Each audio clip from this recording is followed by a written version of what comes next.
జగన్మోహన్ రెడ్డి గారి మీద వైఎస్ఆర్ కాంగ్రెస్ పార్టీ హయాంలో ఉన్నటువంటి అక్కడి అధికారుల మీద పెద్దల మీద కూడా నిందలు వేస్తూ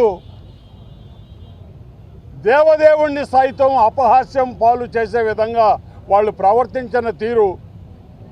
దేశంలో ఉన్న వెంకన్న భక్తులు యావత్తు ఒక్కసారి కలవరపడేలా, ఏందయ్యా మనం తినే లడ్డులో ఇవన్నీ కలిపారంట నిజమేనా అని తినేవాళ్ళు కూడా బాధపడి ఇది తినాలా వద్దా అని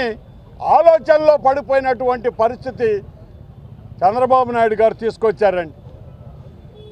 మరి ఇదే కార్యక్రమంలో భాగంగా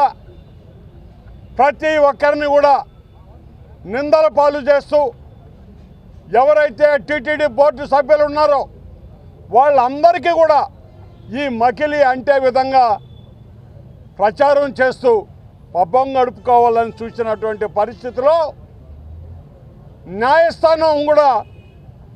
ఏ విషయమో తేలకముందే ముఖ్యమంత్రి స్థాయిలో వాళ్ళు, మంత్రుల స్థాయిలో వాళ్ళు ఏవంటే అవి మాట్లాడొద్దు అని చెప్పి వాళ్ళు ఆదేశాలు ఇచ్చిన తర్వాత కూడా ఎక్కడ కూడా తెలుగుదేశం పార్టీ నాయకులు ఆపిందే లేదయ్యా, మాట్లాడుతూనే ఉన్నారు. మరి మేము నిర్దోషులమని చెప్పేదానికి కూడా వైఎస్ జగన్మోహన్ రెడ్డి గారు నివేదిక రానివ్వండి అని ఎంతో ఓపికతో ఉన్న తర్వాత సిబిఐ రిపోర్ట్ ఇచ్చినటువంటి పరిస్థితి చూసాం. ఎటువంటి కొవ్వు కానీ, కల్తీ కానీ, పంది మాంసం కానీ ఎటువంటిది కూడా ఆ లడ్డులో లేదని వాళ్ళు రిపోర్టు ఇచ్చిన తరువాత తల ఎక్కడ పెట్టుకోవాలో తెలియనటువంటి ఆ ముగ్గురు పెద్ద మనుషులు చంద్రబాబు నాయుడు గారు,